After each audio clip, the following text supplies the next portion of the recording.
Paco Stanley está frente a las cámaras de TV Azteca conduciendo una tras otra. Traje brillante, un vozarrón, la misma energía de siempre. En los estudios de la Jusco, en el sur de la Ciudad de México, el programa matutino transcurre con la rutina habitual. Chistes, albures, burlas a los compañeros. Pero algo no funciona, y Stanley se impacienta. En un momento, abandona el set a toda prisa, señalando al floor manager para que lo acompañe. Regresa minutos después, sin el saco. Dice que tiene calor. Se toca la frente con gestos de angustia. A Mario Besares, su compañero, lo golpea con los papeles que tiene en la mano, después de haberle pedido más de 3 veces que no lo hiciera. Los reflectores del estudio están encendidos desde las 6 de la mañana. El aire acondicionado no alcanza a enfriar el set. Afuera, la Ciudad de México despierta un lunes normal. Pero adentro, Paco Stanley suda bajo esas luces. El detalle más inquietante ocurre al inicio. Al saludar a la audiencia, Paco Stanley suelta una broma con la fecha. Muchas gracias por estar con nosotros este domingo 27 de octubre de 1914. Es un error absurdo, un chiste de su repertorio. 85 años hacia atrás. Pero nadie en el foro reacciona. Es solo otro gag, en un programa lleno de gags. Antes de la despedida, una frase extraña. Quiero darles una mala noticia. Ya nos vamos. Termina el programa y la grabación concluye. Son cerca de las 11 de la mañana.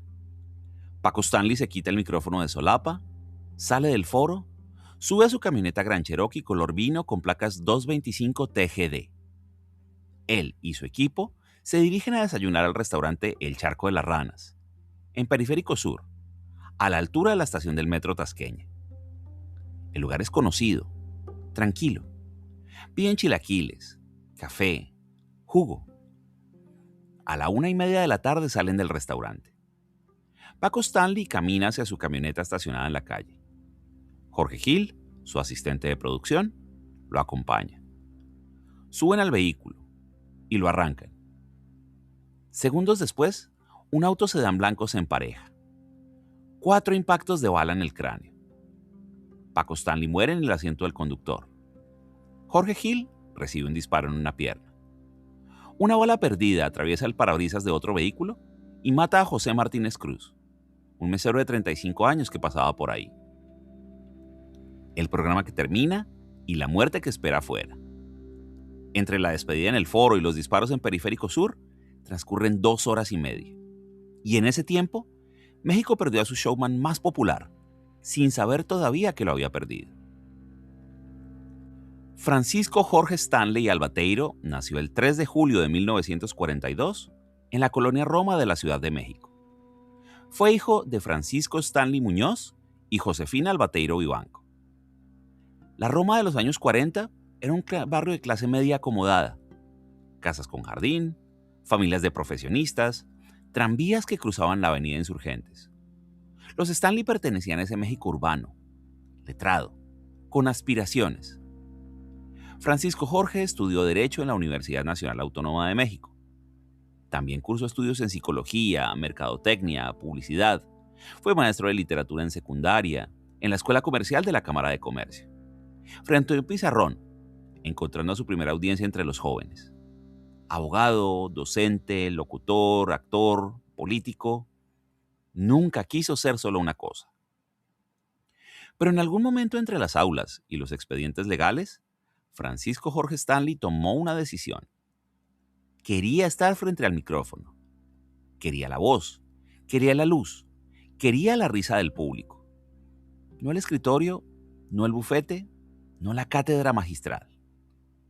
Ese origen burgués, familia de clase media alta con estudios universitarios y formación en humanidades, contrastaba con el personaje popular y desenfadado que crearía después. Paco Stanley, el conductor de albures y complicidad con el público, no nació en la colonia Roma. Nació en una cabina de radio años después, cuando Francisco Jorge decidió abandonar la carrera de abogado para sumergirse en el mundo del espectáculo. La elección lo llevaría de la docencia a la radio, y de la radio a la televisión. Entre el hombre que fue y el personaje que construyó, existe una distancia medible. La distancia entre quien enseña literatura en una secundaria y quien grita "¡Sí hay!" frente a millones de personas. Esa distancia es voluntaria. Es su obra. En 1969, Paco Stanley debutó en la radio, en la estación XX AM. Participaba en varios noticiarios y en su programa Capitanes Infantiles del Aire, donde interpretaba personajes para niños. Su voz potente y su humor ingenioso lo hicieron destacar rápidamente. En 1974, Televisa lo contrató para el programa Nuestra Gente, su primer trabajo en televisión. Y a partir de ahí, la carrera de Stanley despegó. Participó en Alegrías de Mediodía, Divertidísimo, La Mujer Ahora, El Club del Hogar, al lado de Francisco Madaleno Fuentes. En 1986 llegó La Carabina de Ambrosio. En 1988 fue presentador de noticias. Pero fue en 1991 cuando alcanzó la cima. Ándale, junto con Arlet Garibay y Benito Castro. Luego vinieron Llévatelo y en el 95, Pácatelas, el programa que inmortalizaría su famoso baile del gallinazo. El estilo de Stanley era único. Su comedia se basaba en la burla directa, en humillar a quien tuviera enfrente. El blanco principal era Mario Besares, su compadre, a quien llamaba Mayito, pero a veces el inútil. Lo interrumpía en cámara, le quitaba el micrófono, le aventaba objetos. Besares reía, soportaba y seguía el juego. Y el público también reía. Frases como "pácatelas" o "qué lindo soy, qué bonito soy" se volvieron parte del vocabulario popular mexicano. Stanley creó un formato donde la humillación era entretenimiento. La línea entre la complicidad y la crueldad era delgada, casi invisible, pero funcionaba. Los ratings subían, los patrocinios llegaban. México desayunaba con Paco Stanley riéndose de Mario Besares. Lo que sostenía ese humor no era la inteligencia del chiste, sino la jerarquía del set. Stanley tenía el control, Besares el micrófono prestado. Esa dinámica, rey y bufón, amo y sirviente, era el motor del show. Y cuando Stanley cayó, esa misma jerarquía colapsaría sobre Besares con una violencia distinta. Los años 90 fueron la década dorada de Paco Stanley. El éxito de sus programas matutinos lo convirtió en una figura central de la televisión mexicana. Su catchphrase, "si hay", se volvió garantía. Pase lo que pase, el show continúa. Los ratings eran sólidos. Los patrocinios llegaban en avalancha. Se dice que llegó a cobrar hasta 70,000 pesos por una sola mención publicitaria, una cifra extraordinaria para la época. Pero el dinero no se quedaba en el set. La vida nocturna de Paco Stanley era tan conocida como sus programas.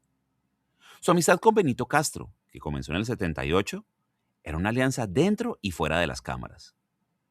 Con Paco Stanley se tomaba alcohol en serio, desde las 11 de la mañana, confesó Castro años después. Maratones que comenzaban con cerveza a media mañana y se extendían hasta la madrugada. Tequila y whisky en los camerinos. Bares de la Ciudad de México. Jornadas donde el éxito se medía en rating durante el día y en excesos durante la noche. El dinero entraba rápido y salía igual de rápido. Fiestas, deudas, el costo de mantener un estatus público. Entre los círculos que frecuentaba había productores, empresarios, personajes del medio artístico, pero también otros perfiles menos claros. Amistades que cruzaban líneas difusas entre la farándula, el negocio del espectáculo y territorios más oscuros. Las deudas crecían, los compromisos también. El imperio que Stanley había construido empezaba a mostrar grietas, no solo financieras, sino de otro tipo. Compromisos que ataban, favores que se cobraban, relaciones que no se rompen fácilmente. En ese entorno de excesos y dinero circulante, las fronteras entre el negocio legítimo y el ilícito eran porosas. Y Stanley navegaba ese territorio con la misma soltura con la que manejaba un set de televisión. Mientras las cámaras lo mostraban como el rey de la mañana, el hombre detrás del traje brillante llevaba otra vida. Las adicciones de Paco Stanley eran un secreto a voces en el medio. Su amigo Benito Castro reveló abiertamente que la cocaína era una constante, a menudo compartida entre ambos desde primera hora. Testimonios de la época describen a un Stanley que podía pasar de ser el alma de la fiesta a un hombre paranoico y agresivo cuando andaba periqueando. La transformación era notable. El control que ejercía en cámara se desvanecía en privado. Esta doble vida tenía sus consecuencias en el set. Su humor se volvió agresivo. Su vida se amargó y crecieron sus adicciones y desenfrenos. El conductor chistoso se fue convirtiendo en el jefe intolerante que dudaba de todos. La violencia, que antes solo era parte del show, como las burlas constantes a besares, empezó a filtrarse en su trato cotidiano. El agotamiento de llevar esa doble existencia era evidente para quienes lo conocían de cerca. En una entrevista rescatada por su hijo Paul, no aparece el showman extrovertido. Se ve a un hombre serio, solitario, que habla de su fe y escribe poesía.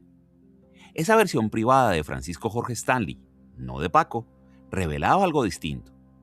Una persona religiosa, reflexiva, que guardaba cuadernos con versos. La distancia entre ambas versiones era insostenible. El conductor que gritaba cada mañana arrastraba deudas que crecían a la par de su consumo. Las amenazas empezaban a circular. Los compromisos se volvían impagables. Y el 7 de junio de 1999, esa doble vida llegó a su fin, de la manera más abrupta posible. Después de la muerte del poderoso Emilio Azcárraga Milmo en 1997, su hijo asumió el control de Televisa. Y los vientos cambiaron. La nueva administración ya no procuraba a Stanley de la misma manera. El detonante del despido, según relata su amigo Jorge Gil en el libro Mi Verdad, fue una broma de mal gusto. Durante un encuentro casual, Stanley presentó a una mujer desconocida como su esposa, ante un directivo de la empresa. Cuando reveló la mentira entre risas, la molestia del ejecutivo fue total. Lo que siguió fue un fax. El mensaje era breve. Ese sería su último programa. La indignación de Stanley fue mayúscula. ¿Tú crees que yo me merezco esto? ¿Que a través de un pinche fax me corran? El despido llegó entre finales del 97 y principios del 98. La falta de respeto, sumada a una administración que ya no lo consideraba prioritario, lo orilló a tomar una decisión radical: firmar con la competencia. Su fichaje por TV Azteca representó un golpe mediático contra su antigua casa. Si en Televisa fue una estrella, en TV Azteca se convirtió en pieza central de la competencia. Una tras otra debutó en diciembre del 98. El programa funcionaba, los números llegaban, pero algo había cambiado. Su carácter se agrió, su salud se deterioró. Los testimonios de quienes trabajaron con él en esa etapa describieron a un Stanley más paranoico, más agresivo, más dependiente. El cambio de televisora no fue el renacer que esperaba. Fue el último acto de un hombre que ya había perdido el control de su propia vida. Entre diciembre de 1998 y junio de 1999, Paco Stanley condujo una tras otra en TV Azteca. 6 meses, 180 días. En ese tiempo, quienes trabajaron con él notaron los cambios. Llegaba tarde al set, perdía la paciencia con facilidad. Las burlas a sus compañeros, que antes sonaban a juego, ahora tenían un tono más ácido, más personal. El episodio del 7 de junio, cuando abandonó el set a media grabación y regresó sin el saco diciendo que tenía calor y luego golpeó a besares con los papeles, no fue un caso aislado. Era el patrón de esos meses. Los testimonios de técnicos y productores describen a un Stanley físicamente deteriorado. Había perdido peso. Sudaba en exceso bajo las luces del estudio. Su energía en cámara seguía siendo alta, pero costaba cada vez más trabajo mantenerla. Entre tomas, se encerraba en su camerino y salía alterado. Las amenazas empezaron a circular en el medio, no como rumores vagos, sino como advertencias concretas. Algunos colegas le sugirieron que se cuidara, que bajara el perfil, que dejara de frecuentar ciertos lugares. Stanley no hizo caso, o no pudo hacer caso. Las deudas no se negocian con buenas intenciones. En esos 6 meses también hubo intentos por parte de amigos cercanos de ayudarlo. Benito Castro ha contado que habló con él sobre su consumo de cocaína, sobre los riesgos que estaba corriendo. La respuesta de Stanley siempre fue la misma: minimizar, esquivar, seguir adelante. El 7 de junio de 1999, cuando Stanley llegó al foro de TV Azteca para grabar una tras otra, llevaba 6 meses viviendo en esa cuerda floja. 6 meses de amenazas ignoradas, de advertencias desechadas, de un deterioro que todo el mundo veía, pero que nadie pudo detener. Y ese lunes, la cuerda se rompió. La camioneta Grand Cherokee está estacionada fuera del restaurante El Charco de las Ranas. Paco Stanley se sienta al volante y a su lado Jorge Gil ocupa el asiento del copiloto. Es la 1:30 de la tarde, del 7 de junio de 1999. Mario Besares no está con ellos. Minutos antes se excusó para ir al baño. El grupo espera. Algunos suben a sus vehículos. Stanley arranca sin esperarlo. Un auto sedán blanco se empareja a la altura de la camioneta y los ocupantes abren fuego sin mediar palabra. Paco Stanley recibe 4 impactos de bala, 3 en la cabeza y 1 en el cuello. En la escena se hallaron 24 casquillos percutidos. No fue un disparo limpio, fueron 24. La camioneta quedó acribillada. Stanley murió en el asiento del conductor, con la cabeza inclinada hacia adelante y las manos todavía cerca del volante. La noticia llegó a los medios en minutos. Televisa y TV Azteca interrumpieron su programación regular. México entero se enteró casi al mismo tiempo.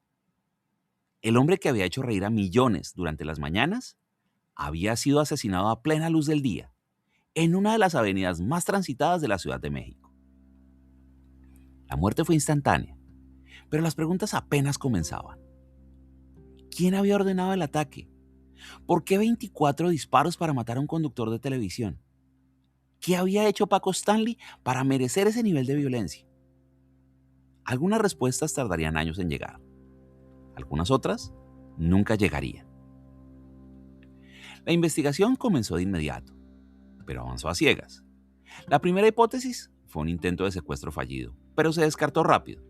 La cantidad de disparos sugería otra cosa: un mensaje, un ajuste de cuentas. La Procuraduría General de la República y la DEA investigaron posibles vínculos de Stanley con el narcotráfico. La línea más mencionada apuntaba al cartel de Juárez y a los hermanos Amezcua, líderes del cartel de Colima. Un testigo protegido declaró que el cartel suministraba droga a Stanley. Otra versión lo señalaba como prestanombres de algún capo. Una tercera teoría afirmaba que tenía una deuda millonaria con el narco. Pero ninguna teoría pudo sostenerse con pruebas sólidas. Los testimonios cambiaban. Los datos se contradecían. Cada nueva declaración abría más preguntas que las que cerraba. Lo que sí era verificable era el consumo de cocaína de Stanley. Los testimonios de Benito Castro y otros colaboradores lo confirmaban. También era verificable que frecuentaba círculos donde el dinero circulaba sin muchas preguntas, que tenía deudas, que su nivel de vida superaba sus ingresos, que había compromisos que no se veían en cámara. Pero entre esos hechos y la certeza de quién lo mandó matar, había un abismo que la investigación nunca pudo cruzar. El asesinato quedó sin resolver. Las teorías siguieron circulando durante años, pero ninguna se convirtió en sentencia. El caso se cerró oficialmente sin culpables identificados. México se quedó con un crimen sin autor, con un muerto famoso y sin explicación definitiva. El 2 de septiembre de 1999, un juez dictó auto de formal prisión contra Mario Besares y Paola Durante. También fueron detenidos el chofer Jorge García Escandón y el asistente José Luis Rosendo Martínez. La principal evidencia en su contra era el testimonio de Luis Gabriel Valencia, alias El Flama, quien se identificó como cocinero de los hermanos Amezcua. El Flama declaró que Besares y Durante habían conspirado con el cartel para tenderle una emboscada a Stanley. Besares, según esta versión, se habría levantado de la mesa a propósito, para no estar en la camioneta en el momento del ataque. Durante habría sido quien delató el lugar del desayuno. Besares y Durante pasaron un tiempo en prisión. La acusación se sostenía únicamente sobre el testimonio del Flama. No había otras pruebas.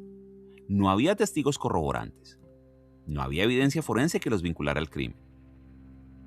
Pasado el tiempo, un juez federal los declaró inocentes por insuficiencia probatoria y ordenó su inmediata liberación.